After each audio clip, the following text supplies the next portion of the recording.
invité, merci de m'accueillir, merci de me permettre de vous apporter la parole de Dieu. Je suis pasteur de l'Assemblée de Dieu de Saint-Pierre à l'île Maurice, dans le district de Boca, un des deux districts centrales. Et là, on supervise dans la région 7 églises, 5 qui sont directement sous ma supervision. Il y a 2 autres avec qui on a beaucoup travaillé, qui collaborent avec nous.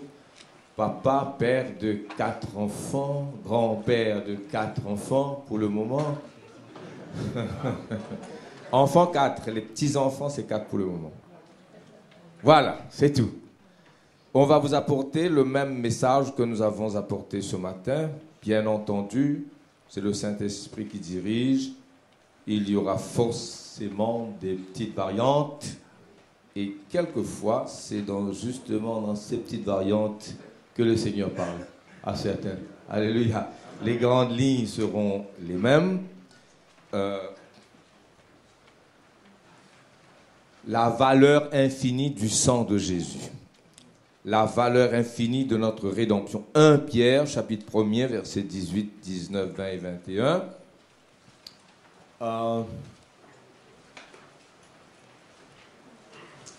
Deux passages importants. Il y a donc 1 Pierre, première épître de Pierre, chapitre 1er, verset 18 à suivre.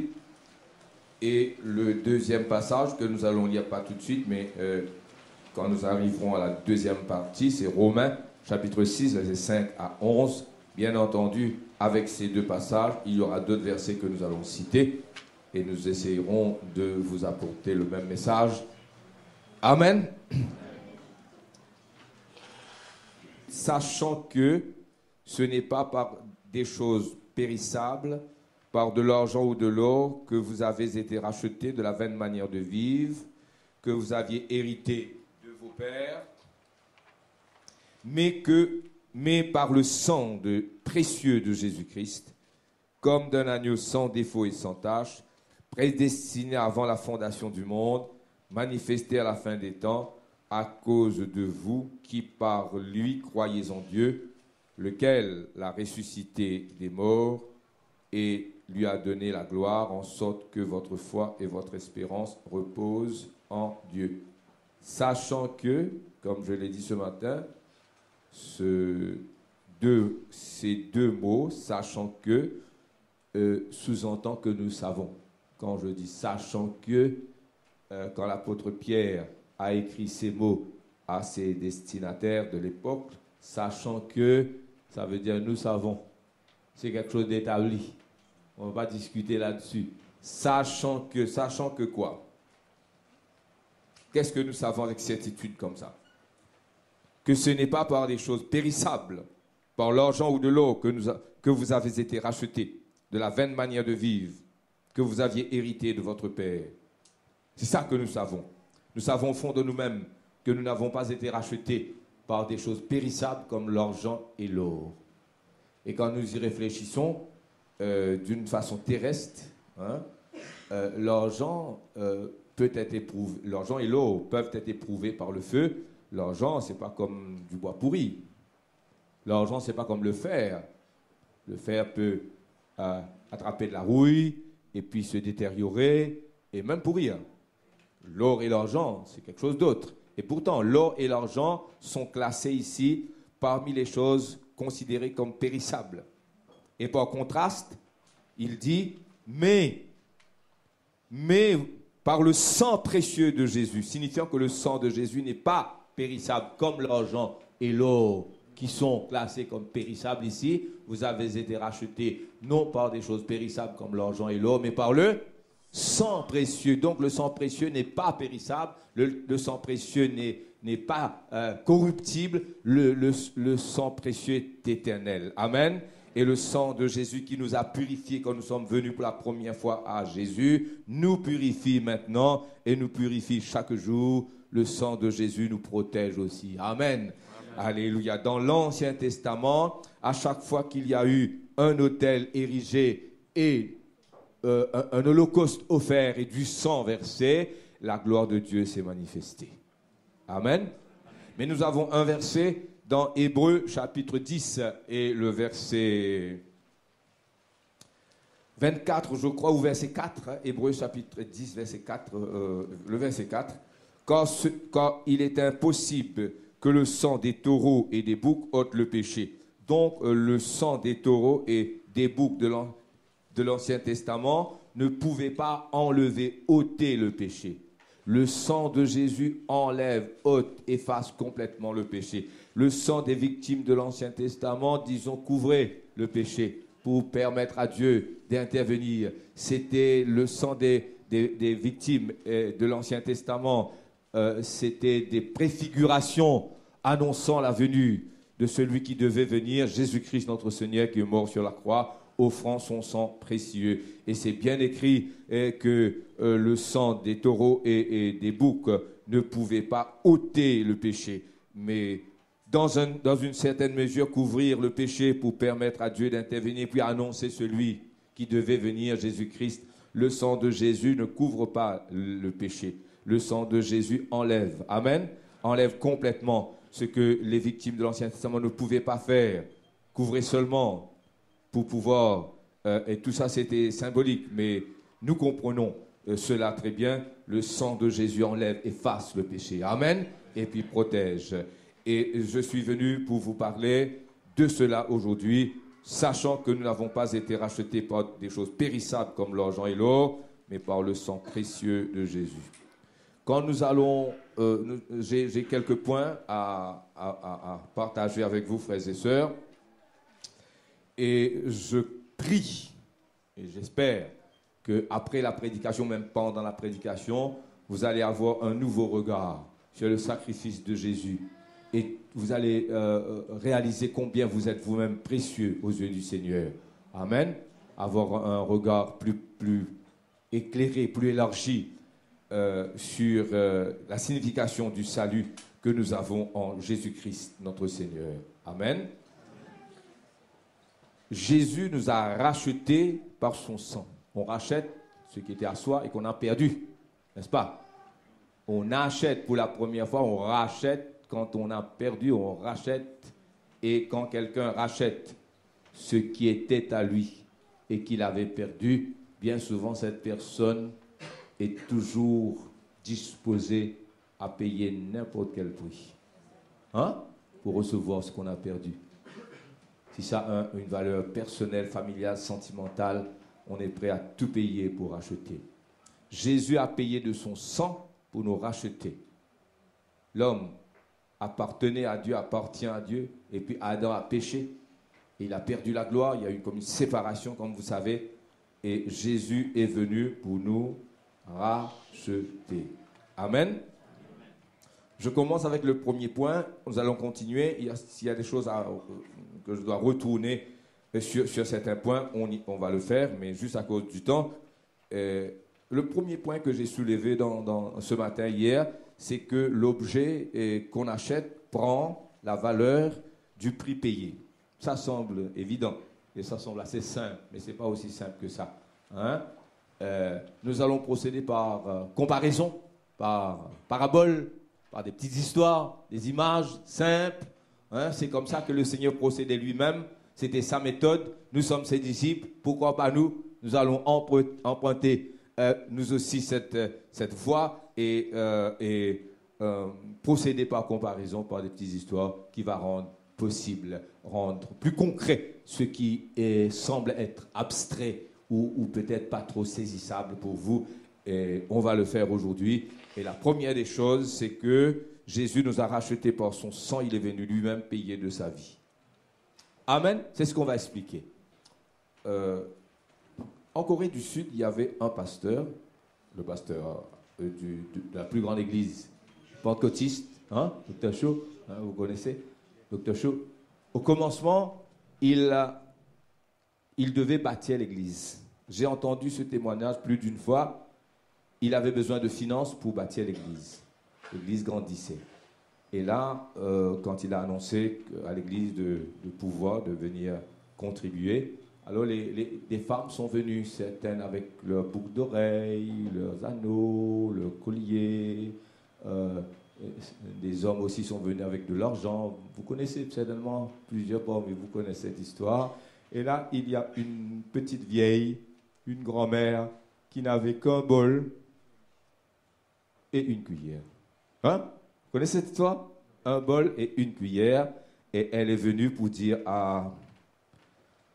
au pasteur, je n'ai que ça à te donner. Le pasteur dit, mais c'est pas possible. La vieille grand-mère n'a qu'un bol et une cuillère. Comment est-ce que ça Il faut ne pas avoir de cœur pour faire quelque chose pareil. On ne peut pas prendre. Non, grand-mère, je ne peux pas te prendre. Comment tu vas manger ce soir? Hein? Comment tu vas faire? Oh non. Alors, la grand-mère s'est mise à pleurer. Et elle a dit, mais vous ne m'aimez pas, vous aimez les autres, vous avez pris leurs boucles d'oreilles, leurs anneaux, leurs bagues, et leur argent. Moi, je n'ai pas d'argent, je vous donne mon bol et vous ne voulez pas, etc. Vous ne m'aimez pas. Elle a commencé à pleurer. Je me mets à la place du pasteur. Comment tu peux accepter c'est pas possible hein, de faire quelque chose pareil. Et là, il y a un homme d'affaires qui s'est levé, qui a dit, j'ai quelque chose à dire. Et elle a dit, eh bien, j'achète, je prends le bol et la cuillère pour 30 000, je crois, 30 000 $. Hein? Oh, c'était quelque chose. Alors, certainement, il a retiré son carnet de chèques pour écrire. Je me souviens toujours de cette histoire. Et là, le bol a été acheté pour 30 000 $. Et certainement un bol, comme nous avons dit ce matin. Tu estimes à combien un bol de grand-mère? 1 euro. 1 euro. Hein? Au pis-aller 2. Mais pas 30 000 $ quand même. L'objet acheté prend la valeur du prix payé, même si au préalable, l'objet n'a pas cette valeur. Mais à partir du moment que le prix est payé, l'objet prend cette valeur et tu ne peux pas le revendre pour moins cher après. C'est fini. OK? Ce n'est pas la valeur faciale, la valeur réelle. C'est la valeur que cet objet prend. Amen. Et là, le sang de Jésus a été versé à la croix. Tu connais la valeur infinie du sang de Jésus et nous, quelle valeur nous avons? Qu'est-ce que l'homme, comme on a dit ce matin, qu'est-ce que l'homme pour que tu te souviennes de lui? Qu'est-ce que l'homme? L'homme a une valeur infinie aux yeux de Dieu aussi. Hein? Peut-être nous ne réalisons pas. Maintenant, l'homme sauvé, racheté par le sang de Jésus, l'enfant de Dieu prend de la valeur. Et il n'y a pas que toi qui dois comprendre ça. Satan l'a compris. Les démons, les forces du mal, l'empire des ténèbres réalisent ce qui s'est passé à la croix. Les anges aussi. La Bible nous dit que les anges veulent plonger leur regard dans la sagesse infiniment variée de Dieu. Cette sagesse infiniment variée se révèle par l'Église et les anges veulent plonger leur regard. Les anges savent ce qui s'est passé. Dieu lui-même, dans la personne du Fils de Dieu, est mort sur la croix. C'est quelque chose d'infiniment grand. Ce n'est pas un homme qui est mort. Oui, c'est un homme, mais Dieu est devenu un homme. Amen. C'est Dieu qui a pris un corps. Tu n'as voulu ni sacrifice, ni holocauste, et tu m'as formé encore. Me voici, mon Dieu, pour faire ta volonté. Celui qui était en Dieu, qui est la manifestation de Dieu. Le Père se manifeste. Le Père, il est dans une gloire que tu ne peux pas atteindre, que tu ne peux pas voir, que tu ne peux pas soutenir. Si le Père se révélait dans toute sa gloire, là maintenant, je ne sais pas moi, on s'envolerait, on disparaîtrait. Dans l'Apocalypse au chapitre 20, verset 11, il est dit, revêtu de blanc, il s'assoit. Il ne fait que s'asseoir sur le trône. Quand il s'assoit sur son trône, le ciel et la terre s'enfuirent devant sa face et il ne fut plus trouvé de place pour eux. Tu comprends? Quand Dieu se manifeste dans toute sa puissance, il s'assoit sur son trône. Apocalypse 20, je crois, 20, 11, hein, il me semble que c'est ça. Il s'assoit sur son trône. Dieu est infiniment grand et sa gloire est inaccessible. On ne peut pas comprendre la grandeur infinie de Dieu. Amen. Alléluia. Mais Dieu, oui. Puis je vis un grand trône blanc et celui qui s'est assis dessus, la terre et le ciel s'enfuirent devant sa face. Et il n'y a qu'une seule personne qui peut soutenir cette gloire dans toute sa grandeur, c'est Jésus-Christ lui-même.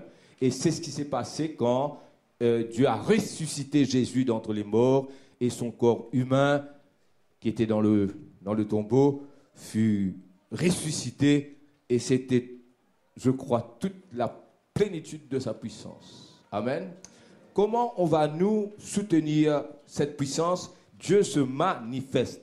Il y a Dieu, la gloire, qui n'appartenait qu'à lui seul, et puis il y a les manifestations de Dieu.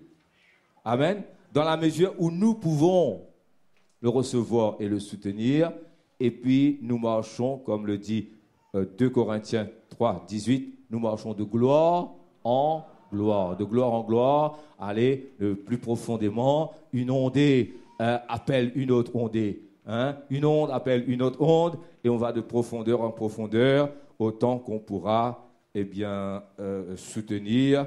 Donc, il y a cette manifestation de Dieu, cette image de Dieu. Il est le reflet de sa gloire et l'empreinte de sa personne. Et il s'appelle le Logos éternel qui est né de Marie la Vierge et qui s'appelle Jésus-Christ. L'ange avait dit à Marie, tu l'appelleras Jésus, sera son nom. Et le nom prophétique, c'est Emmanuel, Jésus-Christ. C'est le même Fils de Dieu éternel, le même Logos, le même Fils de Dieu. Et il pouvait dire, celui qui m'a vu, a vu le Père. Il n'est pas le Père. Ah non, nous avons la bonne doctrine, nous. Amen. Le Père, c'est le Père, mais le Père se manifeste. Il n'a pas autre moyen de se manifester que par son Fils qui est son image. Amen. Et c'est par lui. Jésus est venu pour révéler le Père. Nous nous arrêtons là avec les comparaisons. Frères et sœurs, c'est pour vous dire que celui qui est venu et qui a donné sa vie pour nous et que nous avons reçu comme sauveur, nous fait prendre une valeur infinie. Nous sommes le bol, 1 euro, qu'on rachète pour plusieurs milliers de dollars. Amen. Peut-être que nous ne réalisons pas la valeur, ce que nous représentons. Le diable le sait, les démons le savent, les anges le savent. Il n'y a que les enfants de Dieu qui ne le savent pas. Par exemple, je donnais l'exemple d'un tableau perdu, d'un tableau. Hein? Tu as un tableau de Picasso, ou de, ne sais pas moi, de Léonard de Vinci, de Monet, hein? Et tu arrives à perdre ce tableau. Peut-être que tu as été obligé de vendre pour avoir de l'argent dans un moment difficile, hein, des difficultés financières. Et puis, un jour, tu as de l'argent et tu vois que ton tableau est vendu aux enchères. Et tu veux récupérer. C'est le bien de la famille. C'est un patrimoine. Ça fait partie du patrimoine familial. Alors, dans cette situation, il y a des personnes qui sont disposées à payer n'importe quel prix pour recevoir cet objet perdu. Amen. 2 fois, 3 fois, 4 fois, 5 fois, 6 fois plus. Des sommes énormes, exagérées, faire une folie pour recevoir. Amen. Et une fois l'objet acheté, prend cette valeur et la réalité spirituelle dépasse de beaucoup toutes les illustrations, les images, les paraboles, les comparaisons que nous pouvons apporter. Vous réalisez? Je procède par cette façon, prendre des comparaisons, mais la réalité vaut beaucoup plus que ça. Vous comprenez tout de suite. Et que la valeur que les enfants de Dieu ont aux yeux de Dieu, même aux yeux de Satan, même aux yeux des anges, frères et sœurs. Et je voudrais que tu puisses sortir d'ici renouvelé dans ton intelligence, comme le dit l'apôtre Paul dans Romains chapitre 12, verset 2. Ne vous conformez pas au siècle présent, mais soyez transformés par le renouvellement de l'intelligence. Il y a 2 autres pensées que j'aimerais mettre ensemble pour avoir du temps.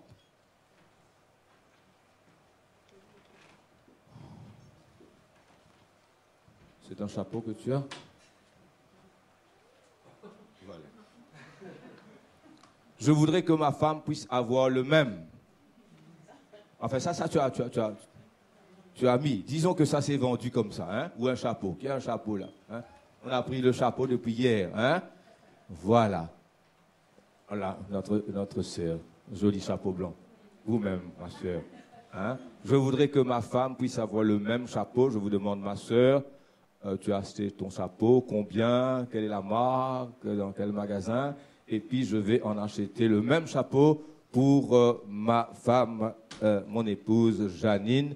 Est-ce que tu penses quand j'aurai acheté le chapeau que notre sœur, le même prix, même affaire, et tu penses que demain sa photo serait dans les quotidiens, hein, les grands quotidiens de France, hein, avec la photo de Madame Christophe, et puis le prochain numéro de Paris Match, et puis je ne sais pas moi, les grands que vous avez, Times de Londres et en Amérique, chez CNN et tout, Madame Christophe avec son chapeau? Mais non. Peut-être le vendeur ne va même pas se rappeler après un mois qu'il y avait une dame venant de l'île Maurice qui avait acheté un chapeau dans son magasin. N'est-ce pas? La reine d'Angleterre qui aime les beaux chapeaux. Vous savez, dans chaque photo de la reine, vous voyez, hein, et si c'est elle qui s'arrête, le cortège royal qui passe à Paris et qui, tout d'un coup, tout le trafic s'arrête. Là, embouteillage monstre. Hein, embouteillage monstre. Et puis, la reine, elle envoie son chauffeur acheter un chapeau pour elle. Hein?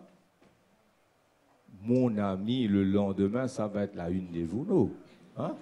Même chapeau, même affaire, même valeur. Mais c'est la reine d'Angleterre. Paris Match, je ne sais pas moi, hein, TF1, CNN, c'est terrible. Hein? Et ce chapeau, je crois, dans la semaine qui vient, va être vendu par milliers à travers le monde. Hein? Le chapeau prend de l'importance. Pourquoi? Celui qui l'achète donne cette valeur. Supposons ou un président d'un grand pays, hein? Président des États-Unis, on avait dit, pas vrai? Hein? Oh, il passe à Paris et il s'arrête. Cortège présidentiel. Le chauffeur descend et dit, Monsieur le Président est là, de passage à Paris. Il va acheter le chapeau hein, pour la femme de son jardinier. C'est bon que le patron achète un chapeau pour la femme de son jardinier. C'est pas beau? C'est beau. Mais ça perd la valeur tout de suite.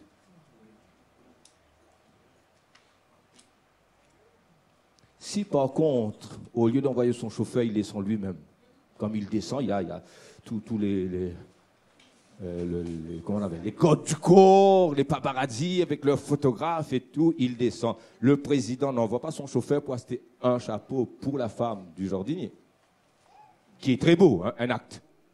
Ne soyons pas péjoratifs, hein, juste la réalité, je vous dis. Amen. Est-ce que vous comprenez ce que vous dites? Il descend en personne et il achète le même chapeau, même valeur, pour son épouse. Et il achète un autre chapeau pour lui personnellement. Ça prend de la valeur immédiatement. Il l'avait acheté. Disons, il achète un chapeau pour son neveu. Ça diminue la valeur. Un petit cadeau pour neveu. Mais s'il achète pour lui, s'il envoie le chauffeur, ça diminue la valeur. S'il achète lui-même, est-ce que vous me comprenez? Amen. Voilà. La valeur ne dépend pas de la valeur réelle. Ça dépend de celui qui l'achète. S'il l'achète personnellement pour son usage personnel, c'est important. Il y a des objets ayant appartenu aux grandes vedettes, acteurs de cinéma, ou je ne sais pas, la guitare d'Elvis Presley ou de Johnny Hallyday, ou ceci. Les chaussures ayant appartenu à Charlie Chaplin. Et où là? Ça prend de la valeur, frères et sœurs. Pas pour la valeur que l'objet a. Est-ce que tu me comprends? Allô, on arrête là pour les comparaisons. Jésus est venu en personne. L'apôtre Paul dit, et ça on n'a pas dit ce matin, on ajoute toujours quelque chose en plus, pour ceux qui sont là depuis le matin, comme ça ils reçoivent un petit plus. L'apôtre Paul dit, j'ai reçu du Seigneur ce que je vous ai enseigné. Ça veut dire quoi? Ça veut dire que ce n'est pas un ange qui est venu apporter cette connaissance à Paul, qu'il avait reçue du Seigneur lui-même. Ça, il ne faut pas me méprendre. Hein. Ça ne diminue pas l'importance d'un ange. Moi, j'aimerais que les anges me visitent tous les jours. Ce n'est pas le cas. Hein. J'aimerais bien. Quand un ange apporte une nouvelle, c'est une nouvelle venant de Dieu. C'est comme si c'était le Seigneur lui-même. C'est un ange, l'ange Gabriel, qui est venu annoncer à Marie la naissance du Fils de Dieu. Et après, les anges, les bergers, ils ont vu une chorale d'anges chanter. C'est important, les anges. Dieu se sert des anges pour nous apporter des nouvelles. L'apôtre Paul dit, pour donner de l'importance à sa doctrine, pour montrer qu'il est apôtre, autant apôtre avec la même autorité apostolique que les autres apôtres, il va dire, c'est bien quand un ange révèle quelque chose, c'est biblique. Mais lui, il va dire, ce n'est pas un ange. J'ai reçu du Seigneur ce que je vous ai enseigné dans la nuit où il fut livré. Et là, il explique la Sainte Seine comme s'il était là. Ça prend de l'importance. Est-ce que vous me saisissez? Amen. Ce même Paul va dire, l'évangile que je vous ai prêché et que je prêche, je ne l'ai pas reçu d'un homme. Je l'ai reçu du Seigneur. L'évangile. Quand le Seigneur intervient personnellement, ça donne de l'importance. Pour persuader Ananias d'aller prier pour Paul, Saul de Tarse, dans Actes des Apôtres, le chapitre 9, le Seigneur apparaît personnellement. Il n'envoie pas un ange, il va personnellement. Et il y a l'objection d'Ananias. Et le Seigneur va lui dire, va, c'est un instrument que j'ai choisi, le Seigneur. Et quand le Seigneur intervient personnellement, ça donne de l'importance à l'événement. Amen. Est-ce que vous me saisissez? Amen. Ça ne diminue en rien. Il y a l'intervention des anges. Moi, je suis en train de vous prêcher, là, au nom du Seigneur. Il faut faire la part des choses. Hein. Il ne faut pas mal me comprendre. Amen. C'est juste pour vous dire qu'il y a dans la Bible des interventions personnelles du Seigneur pour donner du poids parce que c'était le nouvel apôtre, l'apôtre Paul. Beaucoup allaient contester son apostolat et le Seigneur lui-même lui révèle le monde de la Sainte Seine, comment ça s'était passé. Le Seigneur lui révèle l'évangile. Amen. Il va dire, j'ai reçu du Seigneur et ça donne de l'importance. Et Ananias, c'était pas n'importe qui, c'est le Seigneur lui-même qui lui dit, va, prie pour l'apôtre Paul. Eh bien, avec tout ce qu'on a dit jusqu'à maintenant, le Seigneur est venu lui-même donner sa vie pour nous sur la croix, verser son sang précieux. Et ça, c'est la valeur que tu prends. Est-ce que tu as compris? Amen. Est-ce que tu as bien compris? Amen. Il faut sortir de ce culte avec un nouveau regard sur toi-même, sur le salut. C'est un salut précieux. Il faut maintenant marcher en nouveauté de vie, frères et sœurs. Avoir un nouveau regard.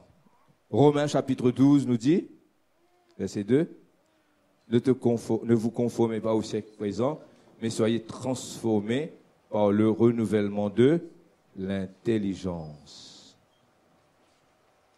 On va prendre notre deuxième passage, parce que là, on entre maintenant dans cette deuxième partie, très, très important. Ça aurait pu faire deux messages, mais c'est le même message. On le met ensemble pour pouvoir vous donner une image, disons, complète de la pensée que j'ai ce matin pour vous. Romains 6, verset 5. Romains, chapitre 6, verset 5.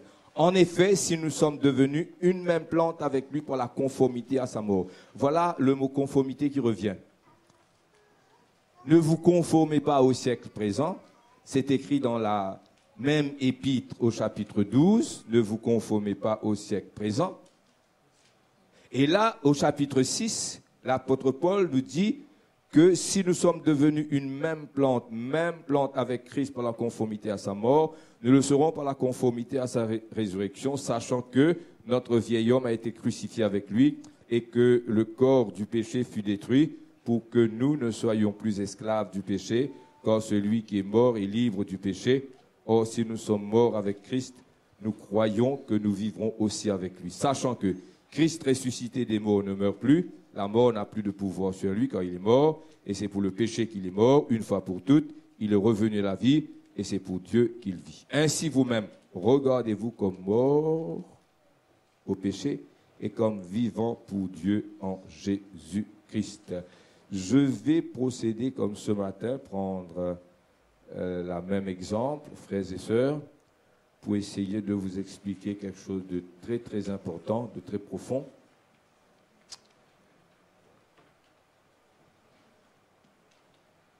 Notre Jésus s'est identifié à nous totalement. Il faut comprendre notre identification avec lui. C'est tellement précieux, c'est tellement profond. Dans 1 Corinthiens 6, 17, il est dit « Celui qui s'attache au Seigneur est avec lui un seul esprit. » Amen. L'homme quittera son père et sa mère, s'attachera à sa femme, les deux deviendront une seule chair. Spirituellement, celui qui s'attache au Seigneur est avec lui un seul esprit. Il y a cette identification totale. Seigneur, quand avons-nous vu avoir faim, ou malade, ou en prison, et t'avons-nous assisté? Chaque fois que vous avez fait ces choses pour l'un des plus petits d'entre mes frères, c'est à moi que vous les avez faites. Saul, pourquoi persécutes-tu mes disciples? Non. Saul, pourquoi me persécutes-tu? Jésus est la tête de l'Église qui est son corps. Il y a identification, il y a union. Et dans l'évangile de Jean, au chapitre 17, à partir du verset 21, il faut lire tout le chapitre, c'est la prière sacerdotale. Mais à partir du verset 21, Jésus va dire, Père, je prie pour que comme toi tu es en moi et moi en toi, pour que eux soient en moi et moi en eux, comme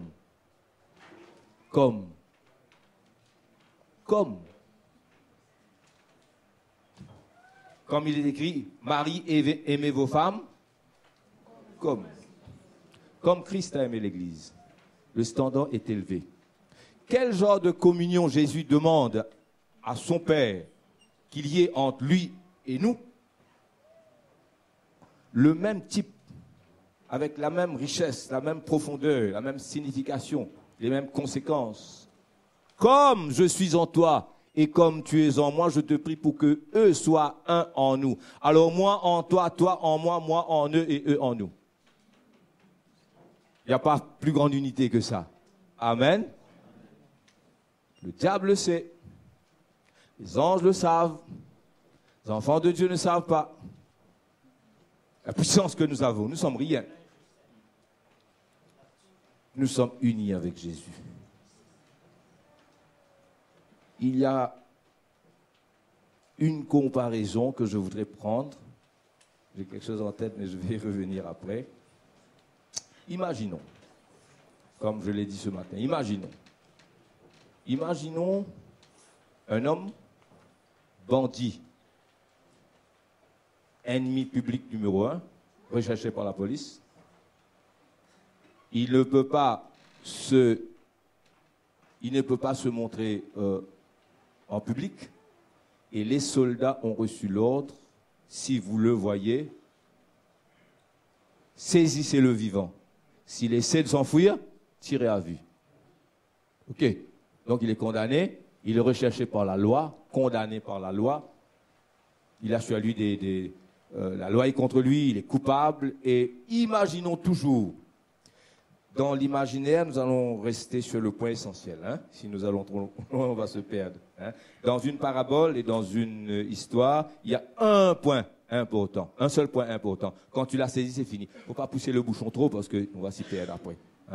Alors, imaginons toujours que c'est possible, que notre frère est un frère jumeau ou un frère qui lui ressemble, pas forcément jumeau, mais qui lui ressemble bien, même gabarit et tout, à se confondre comme deux gouttes d'eau, et que ce frère inconnu du pays habite dans un pays étranger, bon garçon, bonne famille, et bon, ils sont de la même famille de toute façon là, mais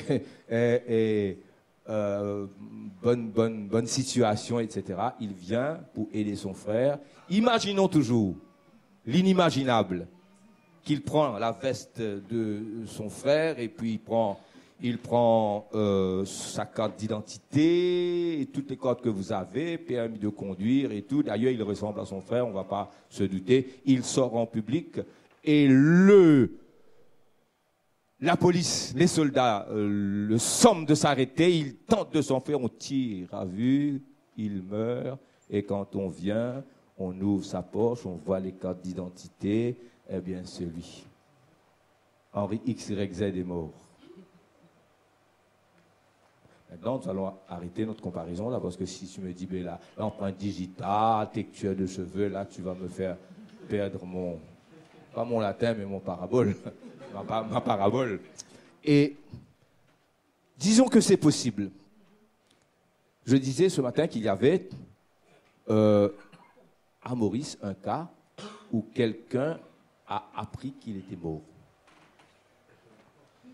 Il est allé faire des démarches.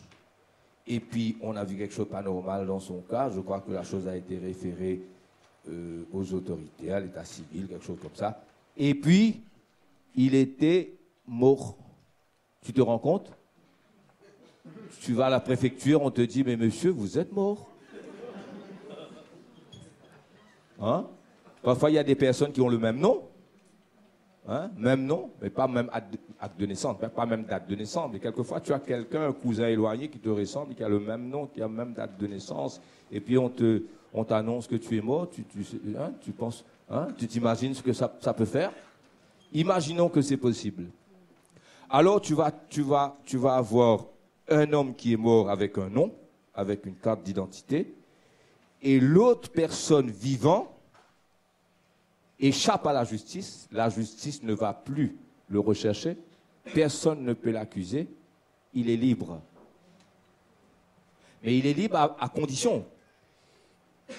Écoutez-moi bien, suivez-moi, il y a quelqu'un qui est entré dans son univers au sens figuré. Amen. Nous ne sommes pas tous dans le même monde. Le médecin est dans son monde médical.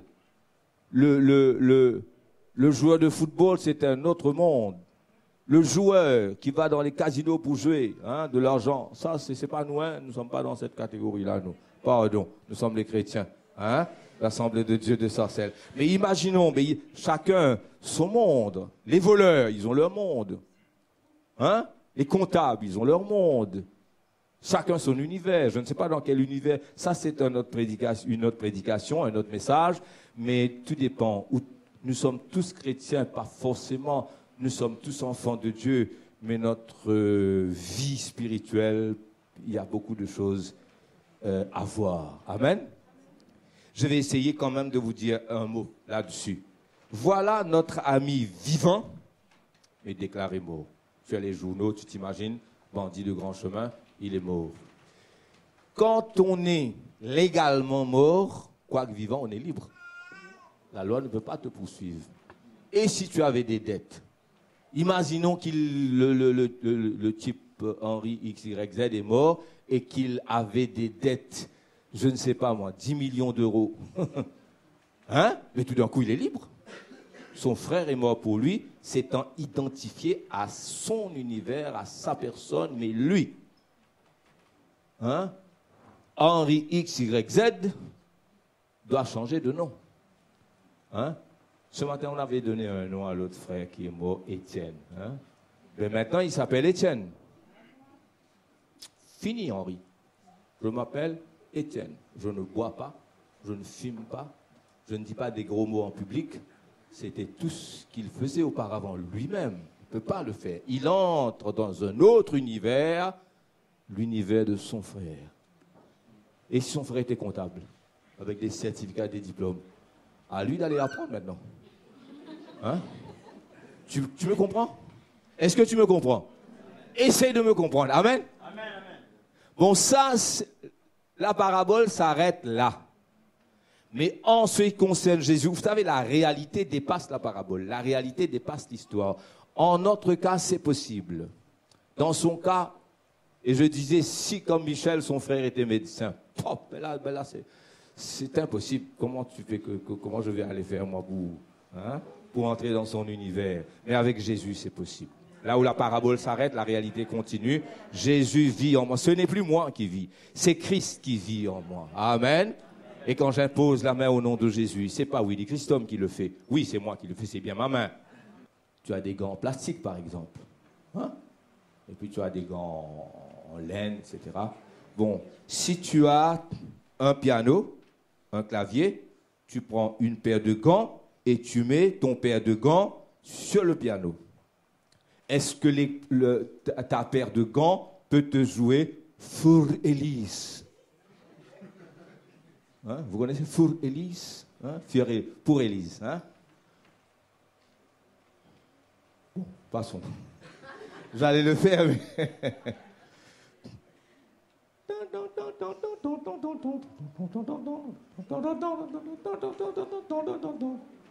Voilà.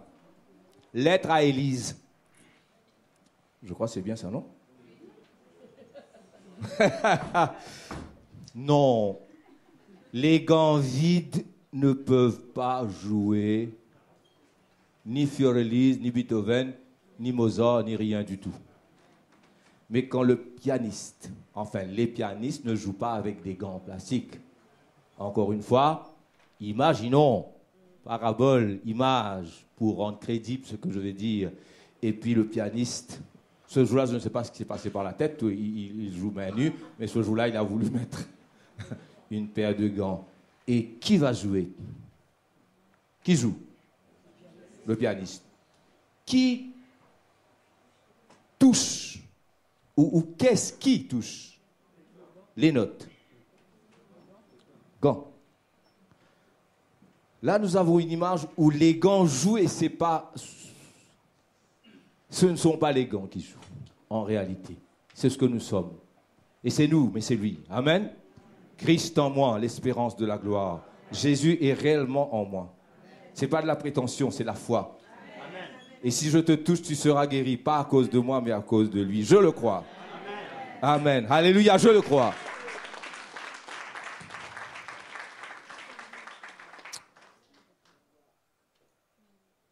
Henri est mort. C'est Étienne qui est mort à la place d'Henri. Il doit changer d'univers complètement. S'il veut vivre, changer de nom. Et là, nous entrons dans le monde de Jésus, puisqu'il est entré dans notre monde, aller jusqu'à la croix pour nous. Amen. Amen. Frères et sœurs, terminons.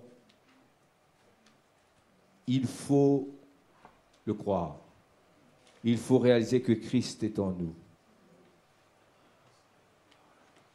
Si nous sommes devenus un avec lui par la conformité à sa mort, nous le serons par la conformité à sa résurrection. Et cette intimité, c'est le thème de mon passage ici. Mais il y a le grand thème, mais il y a plusieurs messages. Frères et sœurs, croyez. Amen.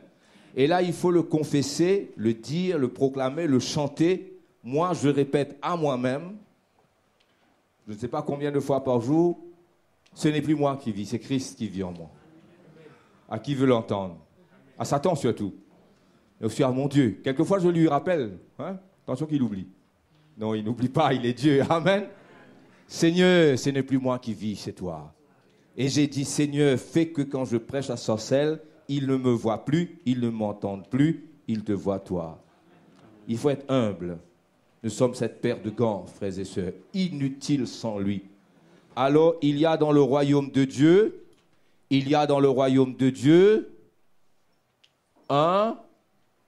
une loi, parmi tant d'autres.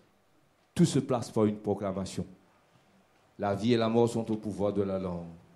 Si tu dis, je deviens vieux, j'aurai de la rhumatisme, mon cœur va se mettre à battre follement et puis je vais mourir cardiaque, eh bien, c'est ce qui va t'arriver. Il faut lire la Bible et parler comme Dieu. Repenser les pensées de Dieu et dire ce qu'il a dit dans la Bible. Amen. Amen. Jésus a son langage. Alléluia. Vous ne comprenez pas mon langage parce que vous ne pouvez pas recevoir ma doctrine, ma parole. Alors, frères et sœurs, il faut réaliser que Christ est en nous, réellement en nous, totalement en nous. Et je vais terminer, et puis je vais vous demander de vous mettre debout. Vous pouvez commencer à vous mettre debout. Les musiciens peut-être vont venir. Un petit chant, 5 minutes, et puis on termine. Mais 5 minutes important, parce que vous pouvez être guéri si vous ne l'êtes pas encore là. Amen. Alléluia.